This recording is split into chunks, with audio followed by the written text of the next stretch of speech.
Muy buenas a todos, gente, ¿qué tal? Como estamos aquí, Manu, que es el canal, y estamos en Overwatch 2 y vamos a darle un repasito a fondo a este nuevo personaje, Junker Queen, y vamos a ver un poco qué nos cuenta en este vídeo. Que es uno de los vídeos I wanted to introduce our director, Dion Rogers, and a few new faces to the show. We have narrative designer Miranda Moyer and cinematic director Ben Dye. Thank you guys so much for joining. Welcome. Yeah, thank you for having us. Happy to be here. I'm really excited to share this. It takes an army to create a game. I mean, the effort is clearly paying off. That short was just so much fun to watch. Now, it's been such an exciting week for everyone watching, but I'm sure for you three as well. Players have learned that the next beta is coming on June 28th. Can you tell me a little bit more about what we can expect to see in this beta? The biggest thing is open to console players this time. We're gonna add a new map, Rio. Junker Queen will be playable finally. So this should be pretty fun. I mean, I personally can't wait to get my hands on Junker Queen, and you're representing her right there with the cool shirt as well. What a great segue. So let's talk more about the newest Overwatch hero. I think it's super exciting. I know everybody has been really anticipating this character for a long time. She's been super prominent in our lore ever since the Junkertown map came out, and I think people have really been looking forward to finally getting to experience everything that she has to offer. What makes Junker Queen so unique, and why do you think the Overwatch players will love her? So Junker Queen is interesting. Usually when we start a character, we do a bunch of drawings and we have a little story. But she was kind of born out of the Junkertown map. We started to create this map that was associated with Roadhog and Junkrats. This narrative started to appear where they've been kicked out of the city. And so we're like, who kicked them out? And we're like, well, maybe there's some sort of leader. So we had the kind of Junkertown decree that you can see in the level. And then over time, it kind of developed that it was a queen. During the short, we're actually developing her personality. She's full of attitude. You know, that's what we love about her is she's really, really strong. So she's very recognizable. And obviously the lore behind her is very interesting. So some of that potentially can bounce off what the game design will be. It's great to hear that it's just such a collaboration with the Overwatch team. Yeah, this is the fun part about working together. The Overwatch universe, it's filled with memorable heroes. And as you said yourself, Ben, it does take a village of dedicated developers to really bring each one of those to life, but in a meaningful way. So let's take a deeper look at the making of Junker Queen.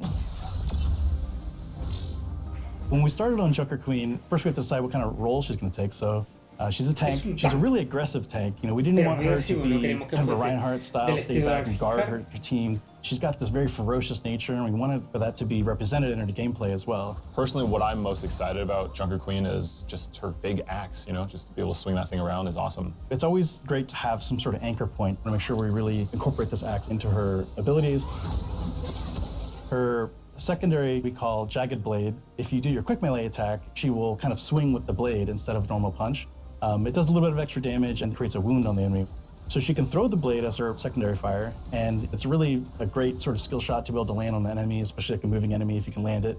And after you throw it, she'll recall it, and the force of recalling it, if it's stuck into somebody, will actually pull them forward. So she can actually kind of pull people to herself if you can manage to stick that blade into somebody.